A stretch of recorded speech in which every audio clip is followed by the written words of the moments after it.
Good to meet you all, everybody. I'm Chris Shephard. I'm Director of Development at BCP Council, Bournemouth, Christchurch and Poole Council for the uninitiated.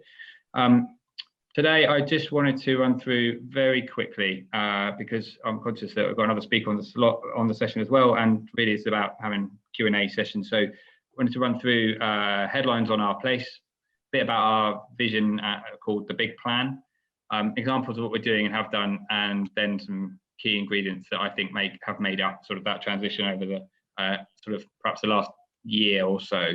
I guess some of it will be new, some of it won't be, but I hope it's sort of a feel for some debate and discussion. So, and I probably won't get through it all in the time limit. So, where the hell is Bournemouth, Christchurch and Poole anyway? As you can see from my little pin on the map over here, I guess there we are, nestled on the sunny south coast. It's the council, since it became BCP Council, is the 10th largest urban authority in the country, certainly in England. Our communities are vibrant and diverse, with an outstanding quality of life where everyone plays an active role is our strapline.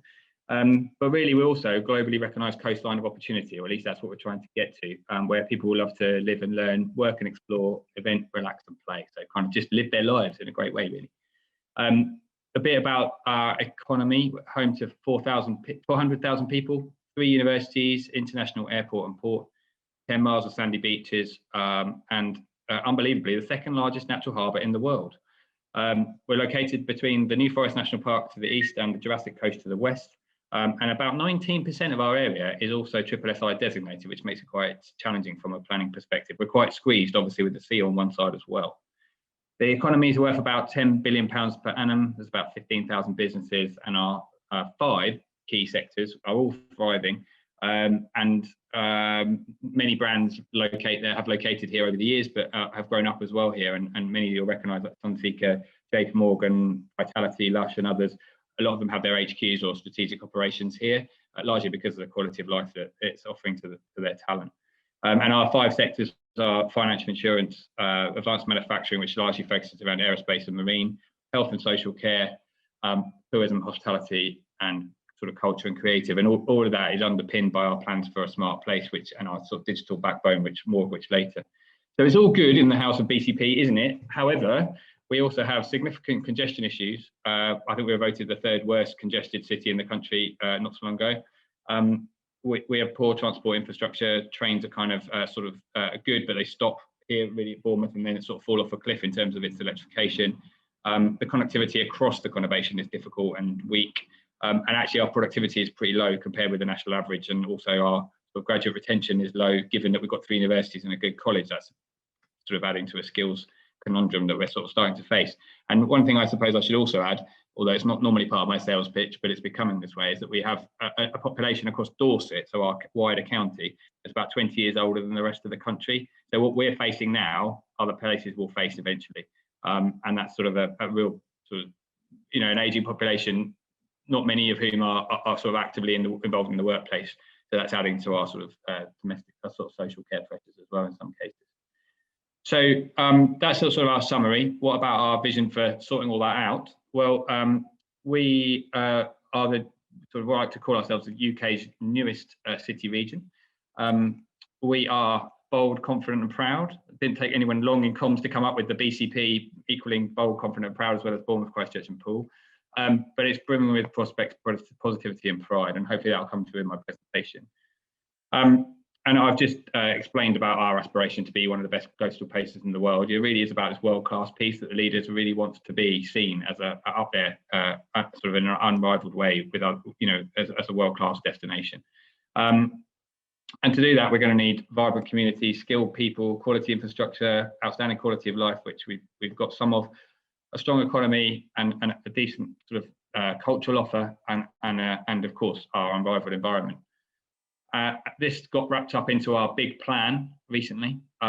This wheel of it shows how that all hangs together, but right in the middle is where I find it most interesting, really, where you've got culture, children and community, sort of that's the 3 main pillars around 15,000 homes and 13,000 jobs, which is what we want to try and achieve over the next sort of 5 years probably.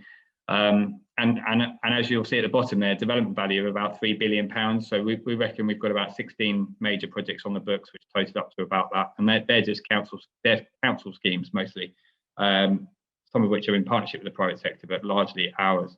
And you can see around the next side of the wheel here, or the ring of the wheel, if you like, we're aiming to be iconic. We've obviously got our seafront, which is a real asset that we need to make more of.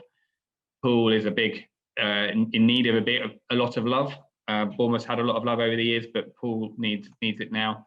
And really investing in the infrastructure, as I said, about the transport piece, but also the digital piece, and trying to act at scale to get those big numbers going from a housing perspective and the jobs perspective.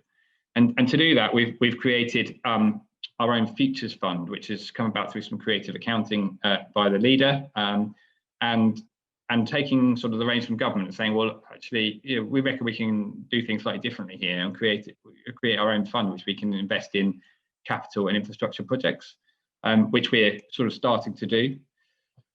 So that's kind of the council and the backdrop to the place. What about the examples that I want to share with you for what we're doing? So this is a picture of the Winter Gardens. Some of you may know the site. It's been on the books for about 20 years in Bournemouth, central Bournemouth.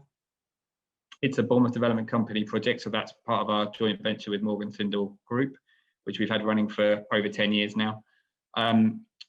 We're hoping to bring this forward in the next couple of years, I would say, conservatively, hopefully sooner. But really, this is about sort of another development and something we can really bring forward to demonstrate the prowess for opportunity, I suppose, here. This is very close to the sea. If those of you don't know it, it's about less than half a mile walk from the sea, but also from the seafront, and looks over the big iconic gardens. One of the other major things we're doing, like a few other places in the country, is developing an urban regeneration company. So it's a wholly owned council company. It's a technical company, which is designed to bring an extra capacity and capability to the existing team. So my team numbers about, well, I've got 40 people in total, but about 5 of those or less actually focus on development. So we recognise that we really need some extra bodies and support, which is why we set this company up, but also to bring in the private sector.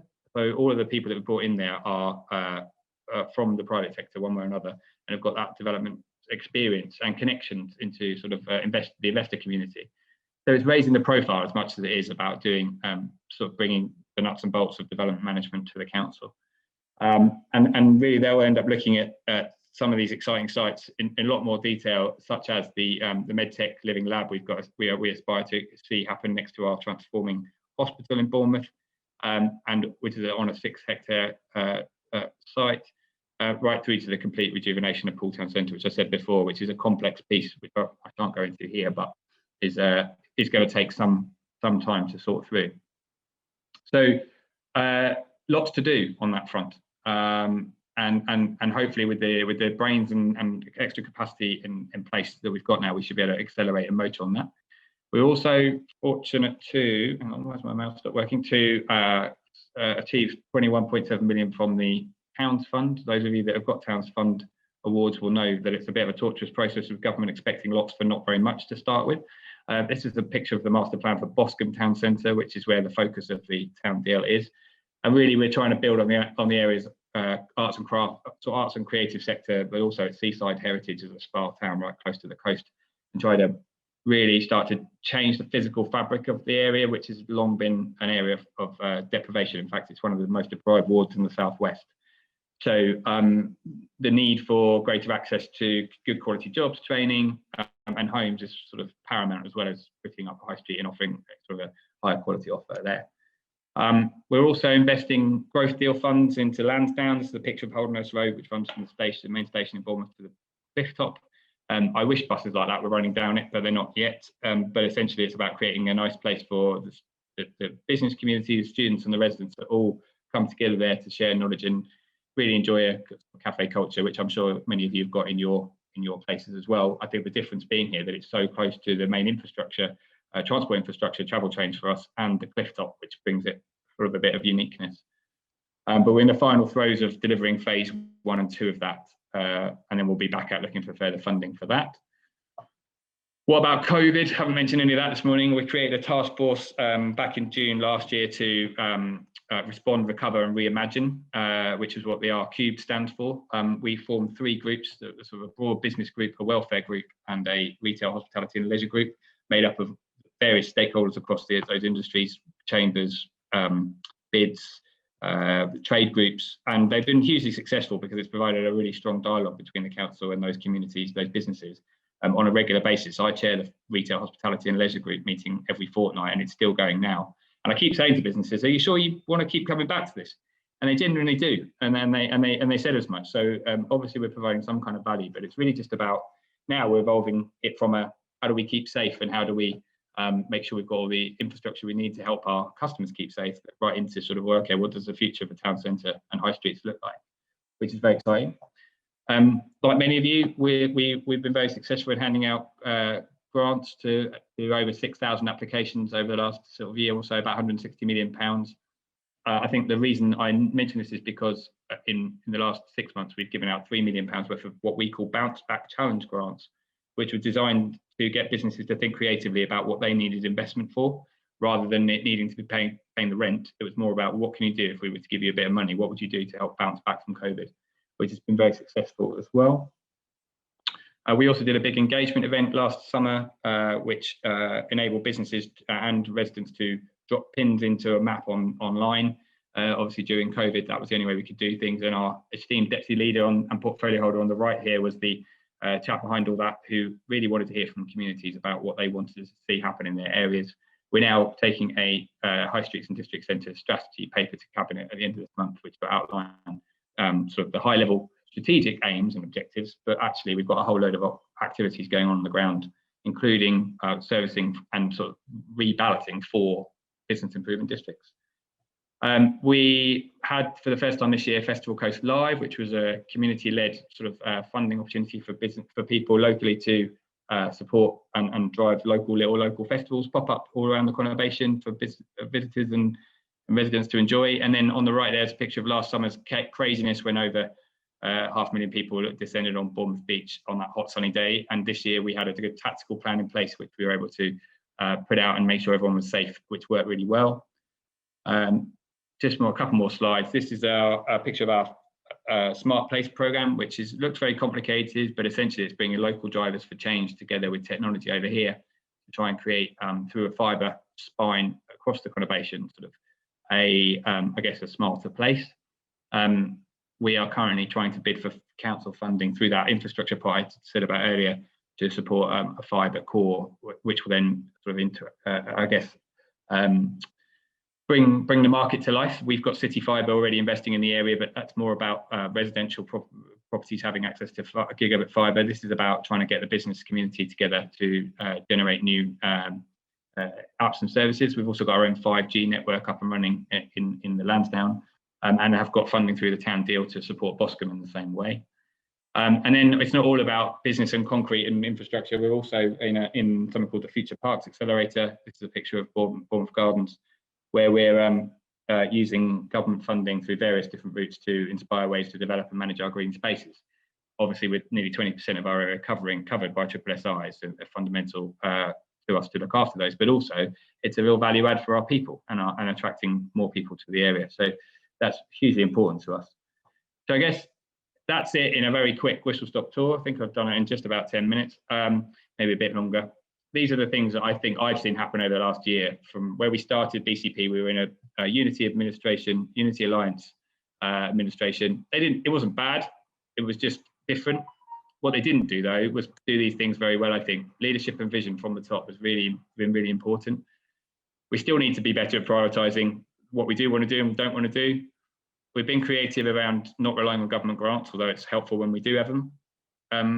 It's difficult to get the right resources in the right place and to find the right talent, but we need to use all ways possible to do that. It's really important to work in partnership. It's very important to make sure we understand what the market needs and wants, but balance that out against obviously the local government rules and processes that we all have to adhere to and stick by and do properly. So hopefully that was interesting. Yeah, feel free to ask any questions at the right time. Thanks. So thanks for that. Yeah, some really great initiatives, and I think I'd challenge anyone to get a nicer part of the country as well, to get away. So does anyone have any questions at all?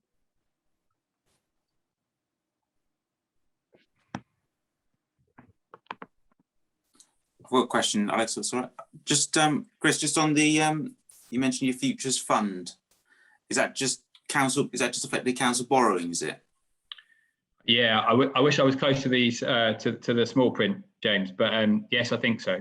We're not applying to PWLB. It's wrapped up into our medium-term financial plan, so we haven't got to go and apply for that money every time we want it. I think it was either one big application, or we're borrowing against it. I'm not quite sure how, to be honest, how it works in principle, but I can find out some more info if you're interested. Yeah, no, that's fine. That's good.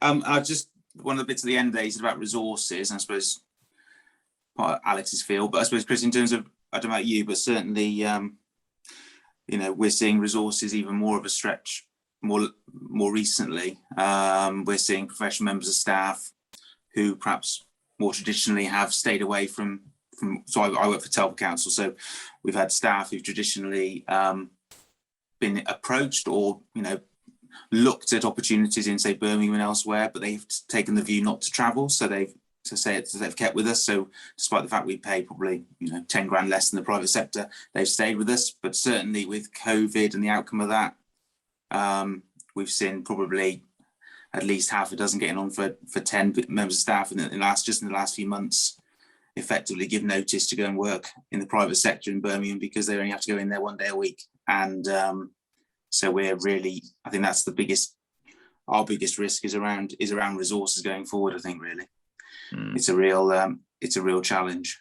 It is, and I'd say more from our perspective, it's also, it is difficult getting hold of people. I think what we're trying to do, and I didn't mention it earlier because it wasn't necessarily relevant to this conversation, is transforming the council, of course, at the same time as going through a pandemic and having a big administration change. So 3 major things happening in our short lifetime than that we would normally do in one career.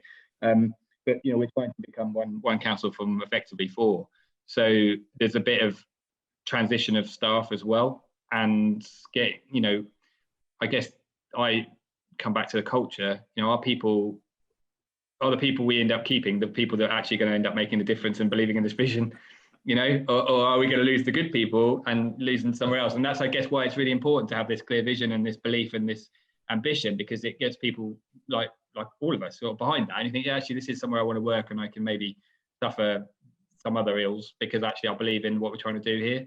So yeah, but I think finding the best people with the right culture fit and the right attitude, you can sort of almost train the skills, can't you? But it's the right culture fit sometimes. Absolutely. No, absolutely. But yeah, we've got Southampton on the doorstep. We've got London within an hour and a half. So yeah, we have talent track as well. But yeah. Yeah, no, it is a challenge. No, really good. And I suppose just picking up on one of your early points about obviously the wider Dorset area, and effectively, I guess, probably the wrong turn of phrase, but people effectively are moving there to die, as it were, are retiring there to die. In the old days, yeah. I think, as you say, you're probably a bit slightly ahead of us in terms of that age profile, but certainly I think it's the same across most areas, isn't it? And we're definitely having to do a lot more around specialist housing, specialist accommodation. You know, we've just launched recently a virtual house, which effectively is like a virtual tour of a house, whereby effectively you have all the different gadgets and gizmos that you'd use for someone to stay in their homes. We just launched that, and I think we're doing a lot of private rent specialist accommodation now because of just the sheer demand for it. But it is certainly from a planning point of view as well. Also, it's a real need to, I guess, think slightly differently around affordable housing and that side of it as well, to make sure you're sort of catering for that different need now, really. Yeah, it is, and I know it's not your point, but the other end of the spectrum is what interests me as well. You know, I think that community that you've just talked about is still able to work and add value to our community in all sorts of ways, not just from an economic one, but also, you know, the opportunity around tech and smart cities and using those kind of services and creating them is great. But then actually we've got one of the largest proportion we did have before COVID, and actually back in sort of Bournemouth days rather than BCP, but one of the largest populations of under 45s in the country. And COVID's actually accelerating some of that because people are moving out of the big cities and coming to have a quality of life. So we've got to sort of pinch, in a way, we've got to pinch at both ends. We've just got to make sure that the people that are coming are, I suppose, adding value to our place in all sorts of ways, not just from an economic one. But yeah, it is the aging population bit is going to be a challenge in some ways. think what we all think what we like of the industrial strategy, but at least it identified it as one of the background challenges, and trying to get behind that and find some solutions is going to be something we need to focus on, I think. Yeah. Perfect. Phil, do you have a question? Oh, am I interrupting somebody else asking? Oh, yeah, Rich, you can go and then obviously Phil can go after, yeah. Sorry, interested. Richard, I was looking across at you, the board, from a previous life in East Devon and thinking the reorganisation was going to be a hell of a challenge for you all. But you still seem to be kind of fighting through that. I think a couple of things. One interested me was you're setting up the Futures Fund and you're setting up an urban regeneration company at the same time. Are those? I mean, is that a marriage of those two assets, if you like? I think when they were created or thought about, I think that was the aspiration. I think the reins are being held tight on the Futures Fund, and the urban regeneration company is an arm's length company. So whilst it's a council company, they would have to bid for that funding like anybody else. And actually, they're there to provide development services, as far as I'm concerned. They're development management services. They're not there to do the doing. And I think then if their report on a particular development came back and said, well, it would be fine if only we could build a road into this site, then the highways team would bid for that funding as part of that package, and that's how it would run. I think the company is very much about advice. So in terms of its principles, yeah, I think so. It's there to support that, but it's also there to support other stuff. For example, the fibre funding I talked about earlier, that's not anything to do with the urban regeneration company. That's coming through our project that we're running, and we're bidding into that for that investment at the moment anyway.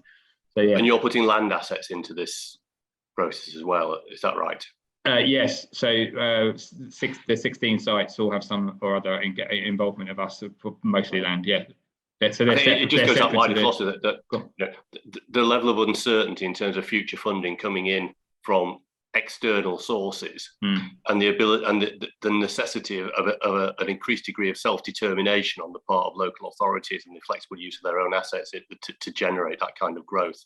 Yeah, absolutely. That's the point, really, Richard. I think we are still obviously open to any of the government funding, and like we've got the Futures Fund, of course, brilliant. Yeah. But the direction of travel being, not necessarily to perceived wealthy South Coast seats. Solid seats. The thing is really we need to go on and do it ourselves, and that's the way the leaders kind of approached it. I think both would be brilliant, but in the meantime, if we can use the Futures Fund to do it, then so be it. Yeah. So even with some of the interesting criteria attached to it, you still can't trust future funding streams. I presume you sit for a content with the approaches you're taking, because they seem to be looking a bit more closely, if you like, at some of the local government's imaginative efforts. Yeah, we wouldn't have got it through our section 151 and FD had we not. And actually, go back to the fibre example. We are up against the PWLB rulings recently about not being investing for yield. So, it is quite challenging. Again, why it's good to have your own flexibility. Having said all that, it is still to be properly utilised. I think I'd say between these four walls, we're still. We'll be one of the first applications through the process when we do this one for fibre. So, right. So it's not, it's not that it's to be tested, but it'll be good to get some projects up and running with it. Thanks. Cheers.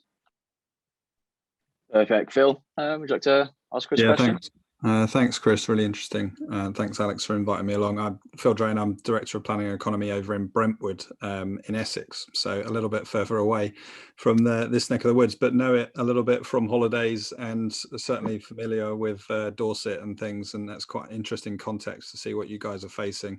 A load of things, I'm sure, for many of us, very similar experiences that we're sort of going through, probably on a smaller scale from our point of view in terms of some of that cultural change, but definitely very similar, and also interesting to think through what you guys have definitely experienced to a much bigger extent than we have when it comes to the sort of leisure services industry, which I'm sure is predominantly majorly affected by the experience of the past year and how that affects Bournemouth and other areas like that. But there's a load of things I could probably come in and say, oh, that's really interesting.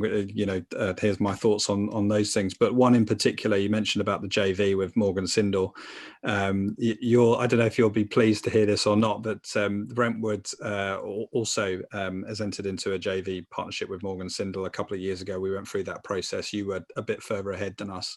and Morgan Sindall often use the sort of Bournemouth examples as case studies of success, which is great, along with others. I'm sure on the flip side, as I've experienced, you'll know the sort of the story behind success and how that's not always quite as successful and is difficult and such. And we've certainly had a mixed experience so far, bringing forward sites, council asset sites for regeneration. Good progress, but a mixture of kind of the difficulty between the more commercial aims of the JV when it comes to achieving incomes and profit essentially from development, compared with the council being an equal partner in that, and perhaps some of the more social benefits that we want to try and deliver as part of, for instance, affordable housing and other elements where you probably try a little bit more than a commercial developer does. So just not specifically a well thought out question, but your thoughts on kind of that process and how that's going, just out of interest of you being further along the line than us. Yeah, thanks, Phil. Really useful. I think you probably answered your own question. It sums it up nicely. I think we've recently, Morgan Sindall have recently collapsed Morgan Sindall Investments, and our new development partner was part of the group is Muse. Yes, and at the same time, so you're with Muse as well, and presumably, yeah. And at the same time, the formation of the Urban Regeneration Company and the creation of a sort of a slightly separate department inside the council, where we brought in an interim to really become the client manager, I guess, to the Urban Regen Company. They've also started to take over the lead of the BDC, the Bournemouth Development Company relationship from me and my boss previous to that, and that's been a good thing. It's been a good journey. Muse are very professional, very experienced, I've found, and been very open to say, well, okay, what's been right, what's been wrong, and we had local partnerships do a review of the development company as well, and that's going to cabinet at the end of this month, which might be worth having a look out for. I think, in summary, at least, I think the document will probably be appended to the report, and I think you're absolutely right. That balance between commercial gain, the private sector partner getting out of it what they need, marginal viability for us, which makes it really difficult as well to get anything out of it.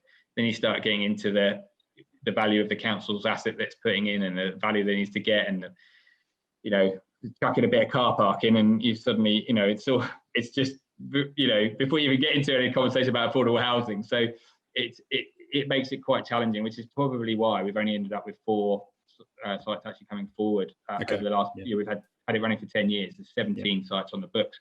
We really should have probably done a bit more, but I think that's partly because of the reticence over the years to help wear that, as you've articulated. But I'd like to think going forward, everyone's on a bit more of a solid footing. I think the council now has its processes, which for some of us that were working in a council before, which was wholly Tory run and much more relaxed in terms of its processes, things were great with that, but things also meant that there were people that sort of like to stick oars in, and things didn't happen. Yeah. Now we've got the opposite, where we've got really solid processes and good governance, but actually that means that the process is slower. But I think things might be clearer about what people want and need out of it.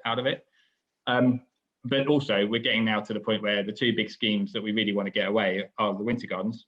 So that will be probably the Bournemouth's biggest project ever, 150 million GDV, and Cotlands Road, which is up in the Lansdowne, which would be not dissimilar size. And they're both going to be taxing from a finance point of view, from a planning point of view, from a post-COVID point of view. Yeah. So it is really difficult. The model is challenging. I think one of the places that's always been held up to me as a pinnacle is Slough. They also have the same sort of, but I mean, I don't know anything about Brentwood, I'm sorry, but Slough has Crossrail, it has loads of stuff going for it that maybe our 2 places don't. That you could have probably done development regardless of having a JV there in the same way, So I'm not necessarily sure it's down to the quality of the JV. It's more the fact they're backing they're surfing on that wave already. But I guess you've got to have the attitude and approach to grasp it and see it through your systems, haven't you? Which they've clearly done.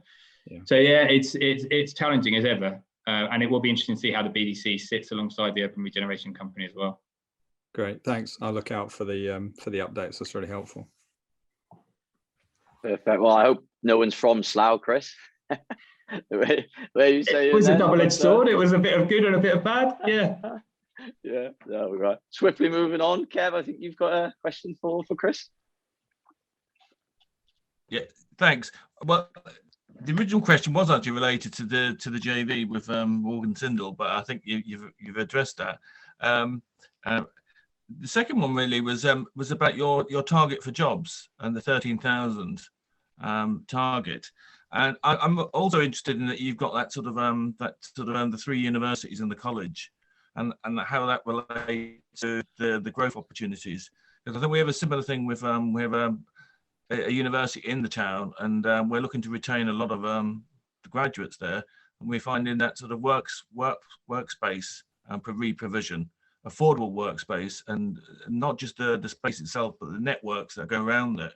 So yeah, your take. I'm interested in the Meditech Live-in Lab initiative. Is that tied up with that sort of growth and in employment or ambition? It is, absolutely. I mean, it fits into the local enterprise partnerships and industrial strategy, which obviously we had a huge part to play in. It's not just BCP that has an aging population, Dorset does as well, and of course our health colleagues work across that geography, so and wider. So it really emanates though from, I think, largely from me a few years ago, non-arrogantly sort of saying, well, hang on a minute, we've got a hospital that's got a site next to it which we've just bought. And that hospital itself is undergoing £250 million worth of capital transformation. We've got an aging population. We've got one of the fastest growing tech communities in the country. We've got universities that specialise in medical devices and medical imagery and orthopaedic, future training of surgeons and training of future health professionals. Why aren't we bringing that together into something that adds more value than the sum of its parts? Why aren't we doing? We should be doing that, shouldn't we? So that's kind of where it started. I wish it was more glamorous than that now, Kevin, though, but it's really not, unfortunately. We're not there yet, but we are forming the proposition still. I'm not even sure if he can still hear me because he looks like he's frozen now. But it very much is a sort of a key pillar of our economic strategy, which we're also going to take to cabinet in November. So I think it's really probably for us through that strategy to look at the different sort of growth industries that we've got around us. And I actually think there's quite a lot to be had from growing our own internal market too. We've got manufacturers and across aerospace and marine and other stuff. We've got supply chains that don't know each other exists, and we should be able to connect those dots more than we do. As for the universities, they'll always end up doing their own thing a lot of the time. But there are definitely things in that university provision that we need to be doing more with, I think. The private sector is providing quite a lot of collaborative workspace at the moment we don't need to get involved with. And the universities themselves have just built a pre-innovation hub, if you like, on the campus. I think the other problem slightly is that the main university campus is outside of the town, outside of Bournemouth town, between Bournemouth and Poole town centres. So whilst they've got sites in those town centres as well, actually the main hub is out of town. So that can present some logistical issues. But I have to say there's also an ethical one for me. And whilst I agree that we want to keep a lot of that knowledge locally and not let it run off to various cities, there's an element of, are we really backing the right horse? I wonder whether with more targets we could grow that under 45s population by bringing people back to our communities once they've flown the nest and got some experience, and actually come back and settle here for longer and bring that knowledge and experience back. So that's my sort of counter argument. I'm not saying that's necessarily what we're going to do, but I do think there's quite a lot of value in. If you want to back a way that's already going, why don't we jump on that one? And then I suppose there's the inevitable question about apprenticeships. And one of the things I did want to mention today was the Air Festival, which we had here last week. And my team run the Dorset Engineering and Manufacturing Cluster, and we had over 250 businesses for the first time attend a pre-Air Festival breakfast on the Thursday morning in the hospitality tent.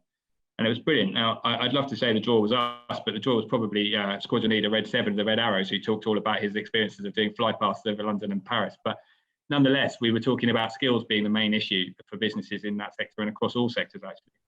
And it really was a fantastic event because we brought together those businesses from across the conurbation which hadn't happened before because it was the Bournemouth Air Festival. So why would we talk to the neighbours in Poole and Christchurch? I mean, it was the Bournemouth Air Festival. And now it's the BCP Air Festival. We've been able to maximise that scale and bring all those people together. But nonetheless, you know, skills through things like apprenticeships or just Saturday morning clubs to learn about what it means to run a CNC machine or whatever it's called. You know, why aren't we doing that? So yeah, it's a huge issue which we're trying to grapple with, I think, at the moment, Kevin, and we're trying to make it a sort of a fundamental part of our ED strategy.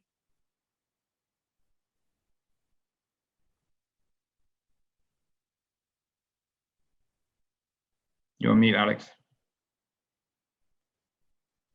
Do you have anything to add, Kev, or are you still on mute? No, that's yeah, that's interesting. No, I'll look that up. Thanks. Amazing. Tom, you got a question for Chris?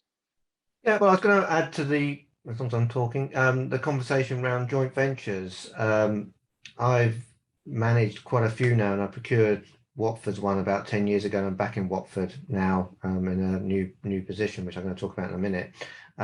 Kia's our joint venture partner, and my learning point from a number of years is sort of get to know your partner. I really do admire the things around Kia that are strong, but I think, and it's not just me, but the sort of the Watford team know their weaknesses, and you know their strengths would be very commercial, actually in my view very risk averse, and I think that's a common learning point, that risk averseness in the private sector. So often the public sector have to do the sort of the heavy lifting in the early days to make the schemes come forward, and I think that's a learning point that some councils, which I've sort of benchmarked from, don't realise, and obviously getting the political side of that squared away, so that we know with our Kia relationship, we don't always deliver the 35% affordable homes, but we've also got another relationship with a housing provider where on purpose we set that up to deliver 35% affordable homes, and on those, so we designate some sites that are commercial gain and some sites that are there for delivering our affordable housing. So every relationship's a learning experience, and you've got to have the in-house resource to work with those partners. Yeah, I completely agree, Tom. Thank you for that point. It's I think that's probably part of the reason why we haven't delivered as many over the years as we'd like to. Actually, it's because we've had one person being the broker between the two organisations, and actually that's not enough. You know, as it's turned out, with BCP being created and the chief exec's interest and the fact that the regeneration agenda has gone right up the top of the priority list, I think it's been like, oh, hang on, but what do you mean there's no resources to do this in estates or in legal? Why is this all just happening off the side of someone's desk? This is a multi-million-pound project, in some cases £100 million, you know, and it just hasn't ever been properly fleshed out inside the council. I think it's spent a long time trying to get the private sector bit together, and so that's definitely changing. And I think you're absolutely right, you know, and it's been interesting. I think Morgan Sindel might have taken that view too. Know your partners, you know, and know your own teams. Clearly, MSI didn't work for them in the end, and I think they probably trust Muse a lot more to have that depth and maturity and sort of strength in numbers, if you like, squad numbers, to be able to take on the sites of this nature. I think the idea that it's sort of some sort of public sector easy win is not true, is it? It takes a long time and a lot of effort.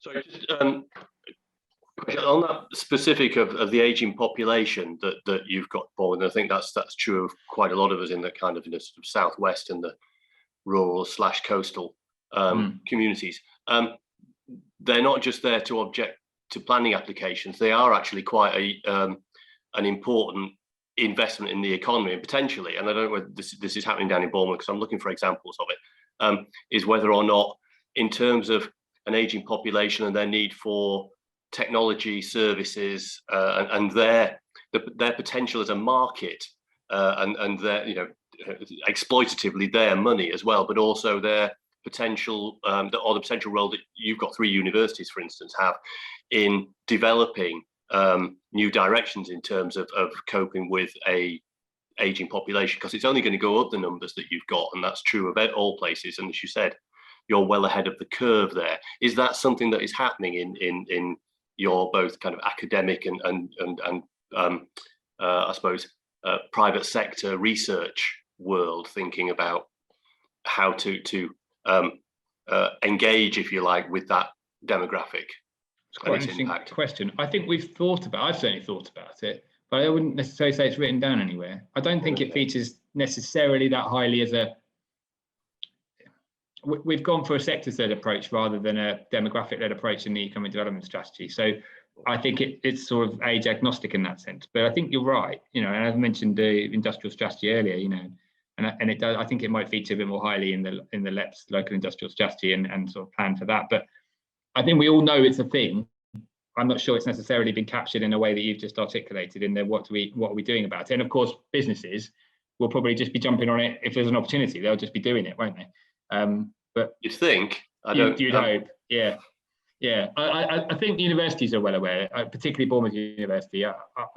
We've got an arts university is our second university, and then actually a chiropractic. What was a chiropractic college, and it's now a university. And I think they might come across it perhaps more in terms of the people their students are then working with. And increasingly, they've become a really strong partner particularly across Boscombe and the Towns Fund there, where they're actually located not far from that site. So, but more broadly, they're very interested in playing their part across the conurbation. So I think it is a really interesting point. And I haven't actually had a chance to pick up my colleague who's the Director of Communities and thinking about it from that perspective. But I know we do. I just don't know if we necessarily frame it in the way you're talking about, which is quite an interesting way of looking at it. And I don't disagree. I think probably could. There's a big opportunity, isn't there? It's interesting because I think it's that place and people side, isn't it? I mean, historically, if it's got a pulse, I'm not interested in it. It's usually over to the community side, over to social services, over to everything else that we do is generally about the development side of things. So it's the physical development, but that interplay is going to become more and more of an issue. I just wonder. Yeah, funnily enough, I was having a debate this morning with my colleague who heads up adult social care, because the NHS, the clinical commissioning group, are very strong here, and they're running a big, very good at technology development and looking at innovation. They're running a series of meetings around innovation. And he sent me a note this morning saying, "Oh, this is more about systems and tech, isn't it?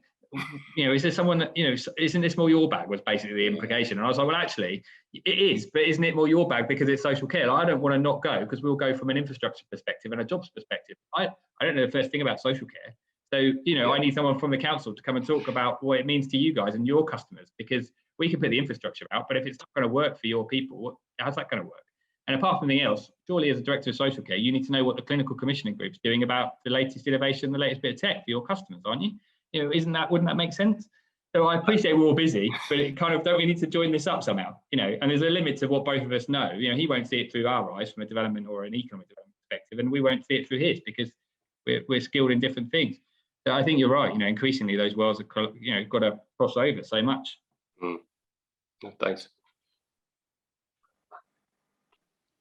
Amazing. Well, yeah, thanks, Chris. Yeah, a lot of good points. Especially what I quite like is you're not shying away from the challenges, being straight up front about it, and putting the best plan in place, especially with the merger as well. So no, really good points. So now on to Tom then to talk about what initiatives they're doing in Watford. So slightly different part of the country, but hopefully there might be some correlations and some differences. Good afternoon. Thanks, Chris. Very illuminating discussion. Slightly different, but I think we're going to touch some points. So hopefully listeners and we can all reflect on what each council's doing. So I'm Tom Dobrashian, Group Head of Place Shaping. Been back in Watford for the last couple of years, looking after planning, property, regeneration, housing, and we're county district, but we do a lot on transport here, and we've got a good partnership with Hertfordshire County Council on transport. So and I think that's one of the things that I picked up on your presentation, Chris. Didn't ask you a question on that, but I think that's a critical aspect of what if we're redesigning places, which is what we're doing around growth and regeneration, that transport's going to be an integral part of it. And I've moved around a bit. So I've worked in London, I've worked in Wiltshire, I'm now back in Watford, and I actually set up the joint venture agreement with Kia that I talked about a little while ago. So I'll try and keep it brief because I've found the conversation questions very illuminating. So just want to explain where Watford is. We're not on the south coast. I put it in reflection to London. So if you can expect Brentwood to be at 3 o'clock, if that's right, Phil, we're sort of up there, just sort of 11:30 point. But I'll cover that in a minute. Talk about priorities in our story, which is an initiative, planning for growth, which Chris, you didn't touch on really, but I don't know if that's a different department. But I think what I've been trying to do is work both on the physical growth projects and transport delivery, but also at the same time make sure that we have got the local plan moving its way through the system. We just did a Section 19 consultation, got the planning inspector in January, and a lot of districts around us, are failing to keep up with the local planning process, and that's what we're very keen to do. And we see our regeneration as value creation projects. If it's not viable, we're not doing it. But if we can get into that sweet spot where it's both viable but also delivers both physical but also social regeneration, we're in there, and we're willing to invest our money. Watford, pretty small. We're about 100,000 people, but our catchment area, because we're in the southeast, just outside of London, 500,000, a very big regional leisure, shopping and sort of nightclub environment. Certainly I'm too old for it now, but it was well known for dragging people from North London, St Albans into the nightclub, which is still there. Watford as a place, we used to have a small shopping centre next to the old Harlequin in 2 shopping centre, and about 5 years ago we merged the two together to make sure that there was evolution of the leisure offer, which I think has been well worth it, even though it didn't help within COVID with leisure being closed at the same time as retail. But coming out of COVID, that's greatly helping. Very young population, big BME community, and I, again, having worked in a number of different locations, I can actually, I think, rightly say this is a multicultural environment. I've again worked up in Lancashire, where with big BME communities, but it's a very much a white and Asian. Here, very multiracial environment, and it's a happy and desirable place to live. We're just starting now to see young people being priced out of the marketplace, but until recently, it was a place where professional people in particular could invest and live their lives in flats, then move into bigger homes as they saw fit. Big centre for business. Might surprise you. It surprised me when I first worked here a few years ago. Not just big UK businesses, but international. TK Maxx, which that building you can see in front of you. It's a 12-storey building now, right outside Watford Junction. Multi-million-pound investment. You actually do believe now the station Watford Junction, which I'll come to, needs more than a facelift, it needs knocking down and rebuilding, but you're actually coming out of Watford Junction, you actually do feel like you're moving into a Stratford environment there, with a strong offer of multinational companies led by TK Maxx that greet you, plus regional offices for PwC and KPMG. So good, strong offer. And unlike, I would suspect, most southeast towns, we have pre-COVID a net inflow of commuters into Watford. We have a relatively new MD, very keen when she was appointed that we have an up-to-date corporate plan which set us in good stead when COVID hit. So we have 3 areas: commitments to serving our residents, diverse, creative town, and a happy, healthy town. And that really helped us shape our priorities, and which we kept to within the COVID, and not on this presentation, Chris, but like yourselves, we had, and I suspect most councils actually, had the task forces to address current issues and future. And whilst we weren't going through a merger process, Watford was very traditional in its way. Everybody had their desk, which I certainly had not been used to. And then everybody not having a desk at all, but then creating more team atmosphere was quite a big change for Watford. One thing we've tried to do is write our story a lot better, and we're working with Free Fox. This is not finished yet, but I thought I'd share it because Watford's a place isn't well known by some, but not by others. It's probably best known because Warner Brothers has got a bit of magic on the right at the edge of our district. And when you talk to our fellow districts, they like to think, well, Warner Brothers is part of Three Rivers rather than Watford. We in Watford, because everybody comes to Watford first through the Watford Junction, and they're one of our key accounts. That we like to think Warner Brothers are Watford, but if you speak to Warner Brothers, they're part of London. So, but what we're working on is our story. We're an entrepreneurial place. Our town centre is our heart and soul, and has prospered. And we want to feed the creativity that is inherent in our resident base, but we haven't yet got the story together. So one of the strands of work that I'm working on along with others is getting the brand narrative there, which I was pleased to see that Chris majored on in his presentation. So that's work in progress. So two areas I wanted to focus on around actually the subject that I was asked to, Alex, around regeneration and growth is planning for growth. So big part of when I got appointed was making sure our local plan is up to date and really making sure pushing it through the system.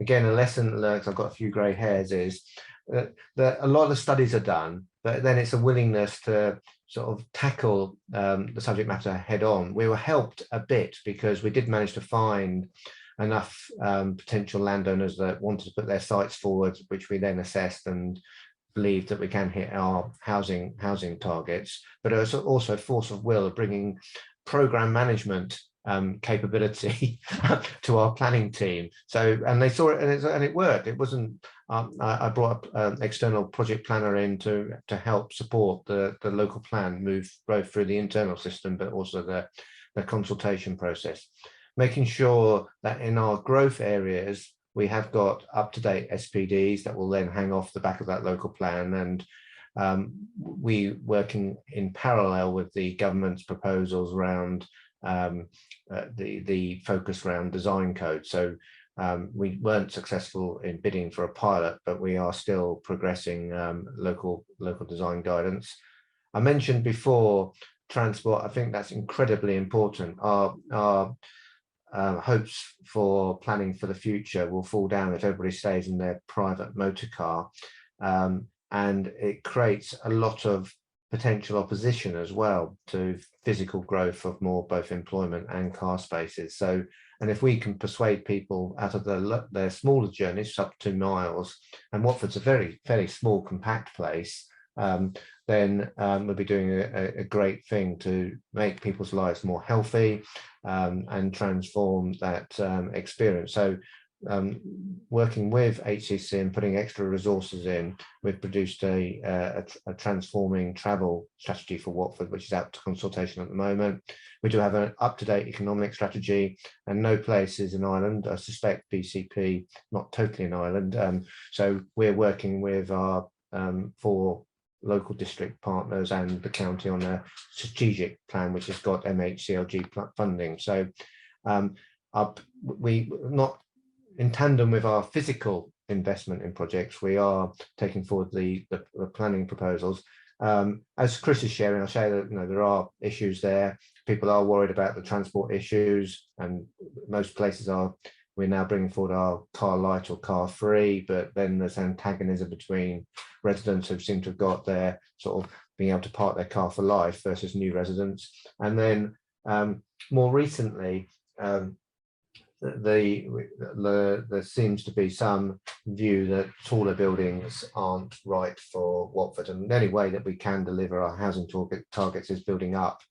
It's brownfield sites, existing use value, so we do need to go high, and that is causing some issues. We are an active investor in the town, so whilst Into has changed name to Atrea, we have the long freehold on that. John Lewis did go down over COVID. I think my perspective on that is that they were always going to retrench anyway, so COVID, it was an excuse, but it did take out a bit of a hole in our high street. We're working closely with Atrea to find future occupants. We own outright Watford Business Park. We own, or have got in essence a sale and leaseback arrangement with Croxley Park, which is a premier business park. But Watford Business Park is sort of industrial, a little bit tired, but is being updated. Croxley is already there, and it supports jobs. It also supports income generation for the council. And we have, through the Kia relationship, JV experience that's over the last 10 years. So we're an active investor, willing to invest our money at risk, but for commercial returns. We have a delivery program around small sites. So deliberately, we bring forward small sites with our RSL, which is Watford Community Housing, that deliver either fully affordable units or 35% compliant. We recognise we could potentially get more in the open market, but we actually do want to deliver an affordable home housing programme. Actually, probably doing this in a slightly wrong order, so apologies. Perhaps I'll go down.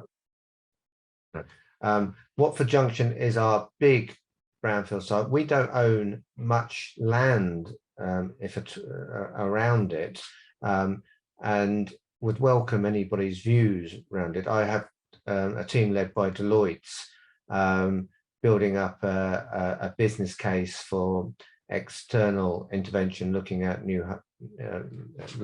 Homes England to see if they'll invest behind it around a sort of HIF scheme.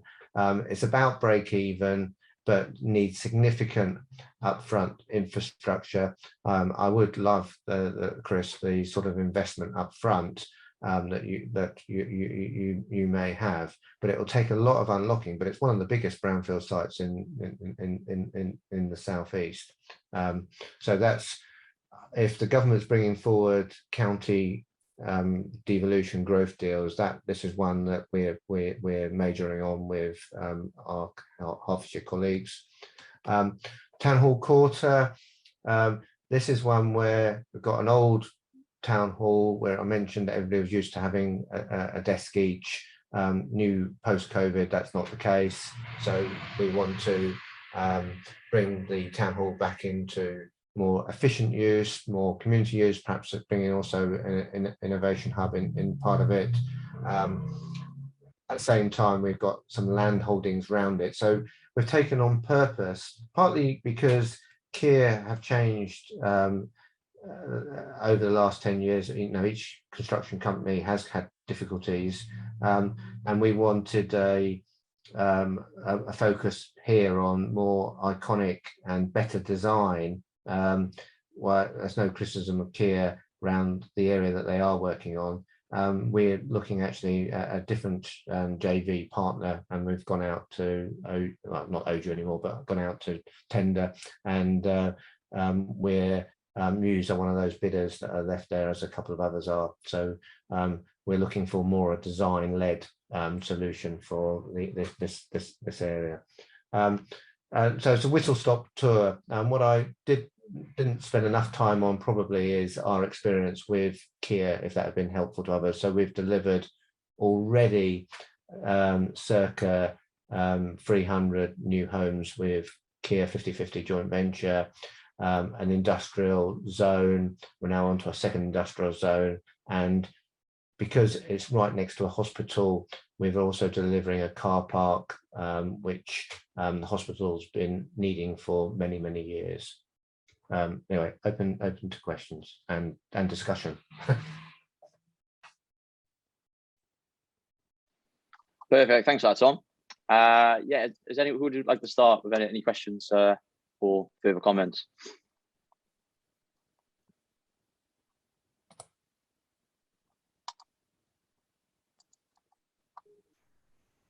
Yeah, that's gone. I'm happy to come in. Sorry, I can't find the raised hand function. That's all right. Yeah, just jump in if you can't. I'll jump in. Can't raise it. Thanks. Really helpful. Not that I'm sharing all details about myself in terms of the way that it related to Chris's as well, but whilst I work Brentwood and Essex, I live not too far from Watford in North London. So we know from travelling up to the town centre and things a little bit about what it's like, and particularly interested in the way that you've just described there, the sort of linking of the leisure offer with retail. I must admit that was pre-COVID, and I was quite impressed, very impressed actually, with the way that that was being done. I'm sure there's been more to it since, or I need to go and have another visit. But just interested in your thoughts in particular. I appreciate this is perhaps a subject that none of us really have an answer to, but obviously in such a massively changing context on the high street and the way in which people are using the high street now, perhaps more for leisure and the experience rather than necessarily just purely the shopping element because of the nature of change.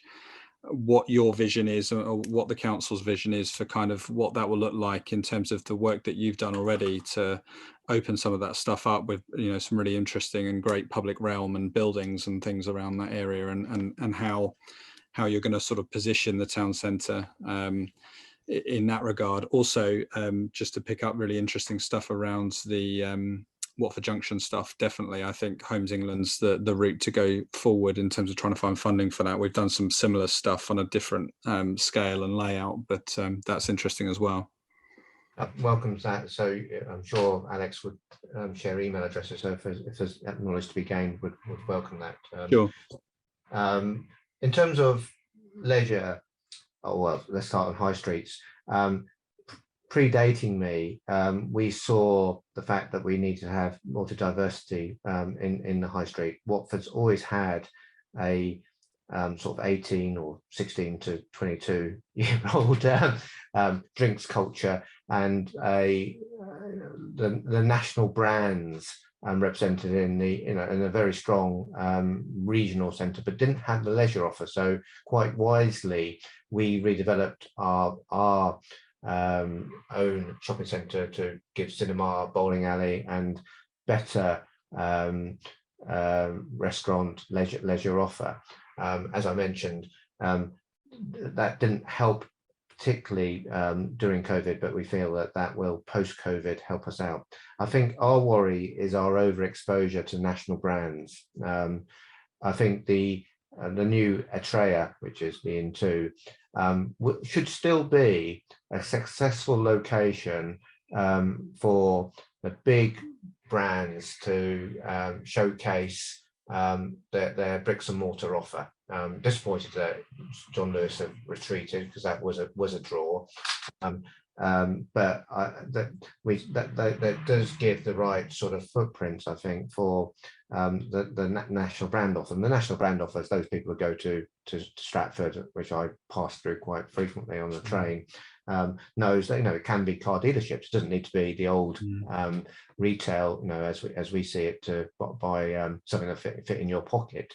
I think the big bit for us, working with the Watford bid, working with the owners of Atreya, is in our view bringing in more diversity to the leisure and drink offer, and more diversity to the retail offer. So one of the, I wouldn't say big initiatives, but in terms of finance, but one of our initiatives is to identify artisans, makers that we can try and install in. And we haven't got a huge amount of empty space on the high street, but a small number of empty space on the high street that we can strengthen the diversity element of it. And we've got a small market, and we did a Friday evening slot evening market, food and jazz, drink. So we're trying to diversify, and that's also linked into the image issue.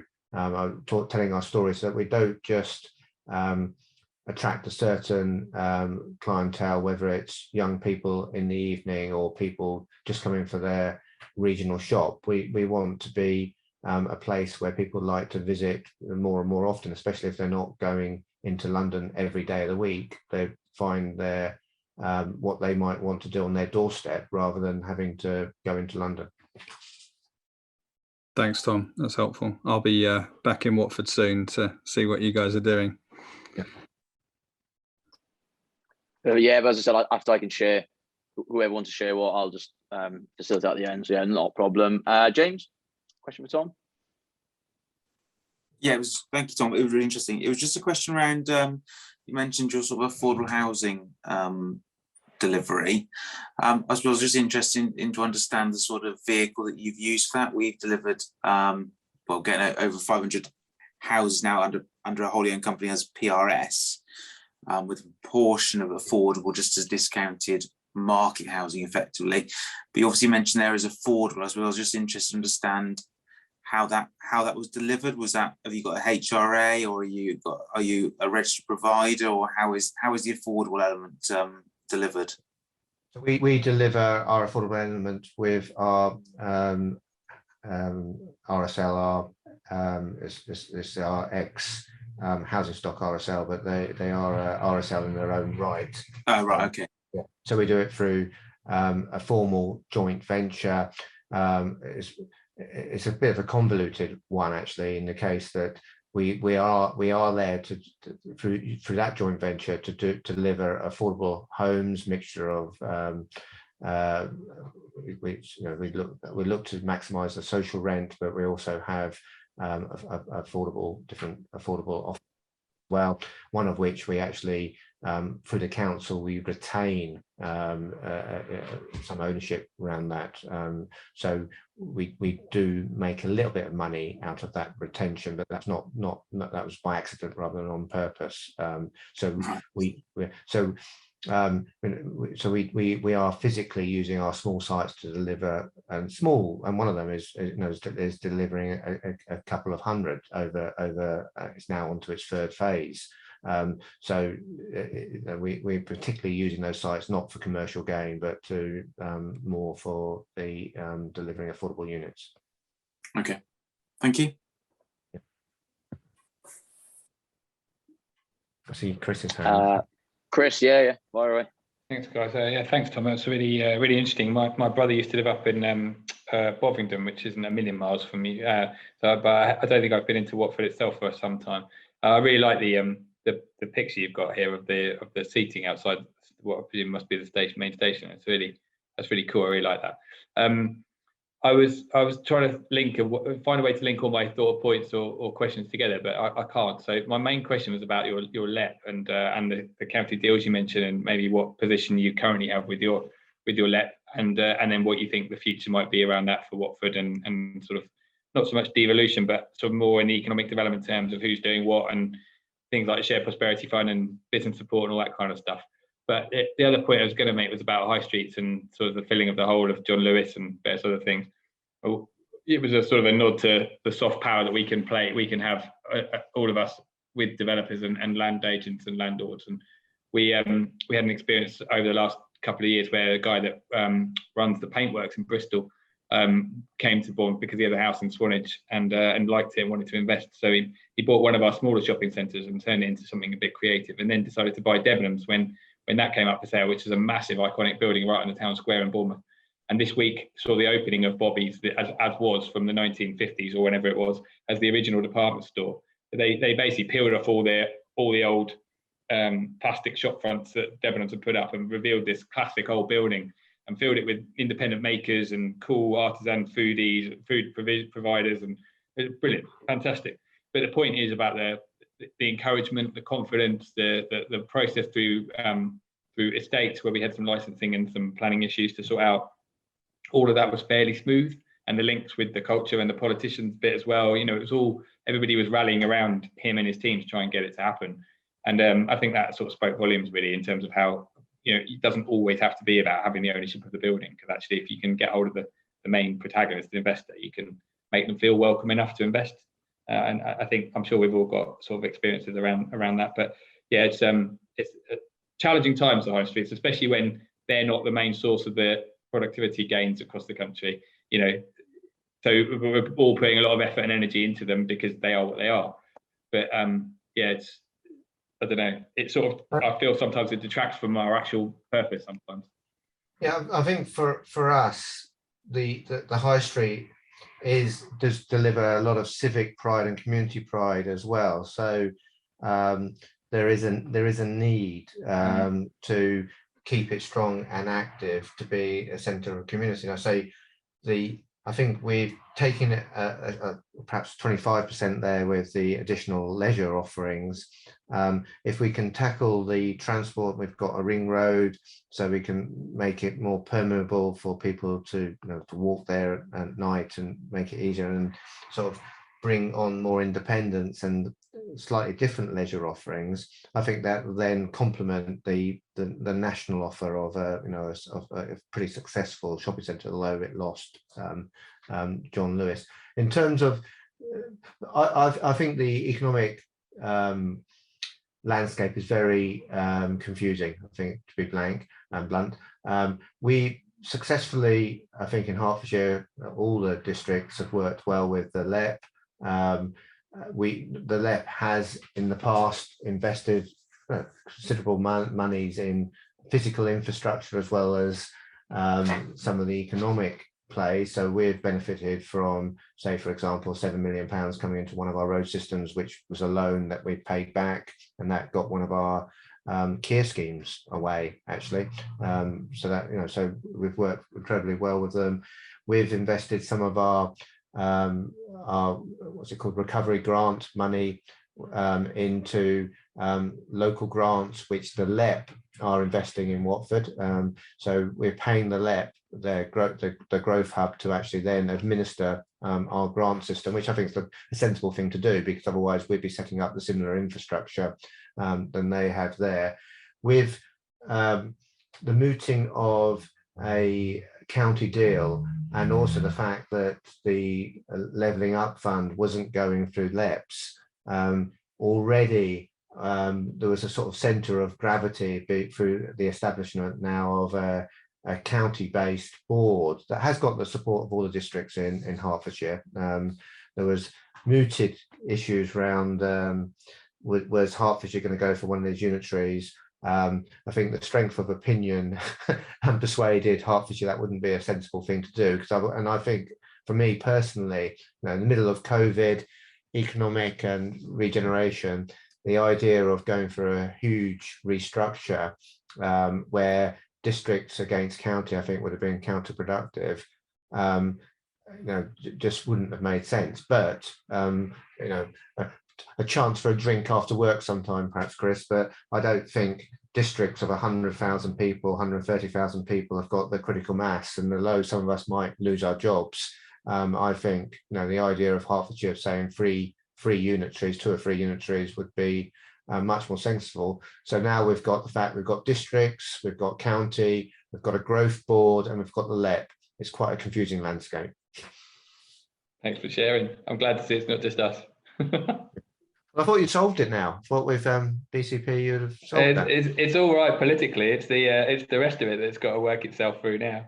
Just as it goes, we're not. I don't know. We're I suppose we're good partners with Dorset LEP, but there are things that I think it could do better and differently. And I think it's going to be interesting to see how this bit plays out. The next bit, what do LEPs become, and what do we want them to become, and are they going to be the same across the country? Probably not. And therefore what remains. I think really the 2 councils going from 9 to 2 was a good move, and that will be where the pincer movement is, I suspect, and it'll either be with them or it'll be the 2 councils. Yeah, I think the Hertfordshire LEP was probably a good investor in place, but perhaps wasn't the best. They took ages to get their industrial strategy together, and probably weren't at their best in terms of the economic, which you would have thought they probably should have been. And from my own perspective, focusing on the economic might make sense and give the place agenda to a Hertfordshire Growth Board. But also now the fact that levelling up funds there, and we've bid for a levelling up fund, whether we'll be successful, I don't know. But what's happening is all the districts are gearing up for the equivalent of levelling up funds. So yeah, exactly. Yeah. What out of interest, a quick straw poll, is anybody in priority level 1 or 2 in the levelling up fund? We're in 2. You're in 2. No, we're in 3. We're in 3. Pure. Yeah. Ours is we've got significant areas of deprivation, but effectively, as Telford, because people don't have to travel very far to get to work, we were scored massively down on the transport. So rural Shropshire, despite having very little deprivation wraps around us, has been put into level 2, as has Worcestershire and others. But Telford, with some of the areas of most deprivation in the country, perhaps because we're a safe blue seat, I suspect, I'm not sure, but so we're in level 3 despite our levels of deprivation. So, and it purely comes down to, as I say, it's not level of unemployment, it's the distance people have to travel to areas of employment that's killed us. That's crazy, isn't it? That is crazy. I just, in the end, I just took a paper to a corporate management board just saying that this is all far too little chance for the amount of resources it's going to take to get a bid in that's anywhere near credible. And the same with the Community Renewal Fund. I said, let's just wait until we get the Shared Prosperity Fund and put our efforts behind that, because that's really hopefully where the big money will be. And they might have got themselves through this kind of red wall need, before then. Might be a bit less, priority level 1, 2, 3, but you never know. It can only hope. Yeah. Interesting.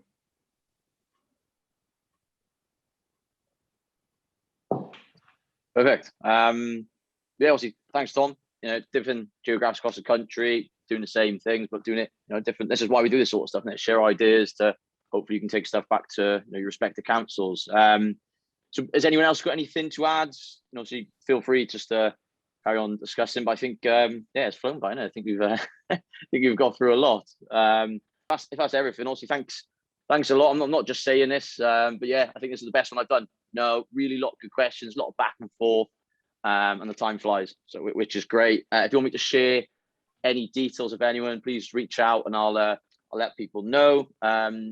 As the Development Regeneration series, looking to do it every 2-3 months.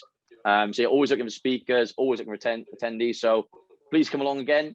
If you want to put your name down, please, as a speaker, always looking out. And if you've got any colleagues that you think would benefit, then and topics, then please let me know. But I'll share the recording once I get it all edited. But if not, thank you all for coming, and hopefully speak to you soon.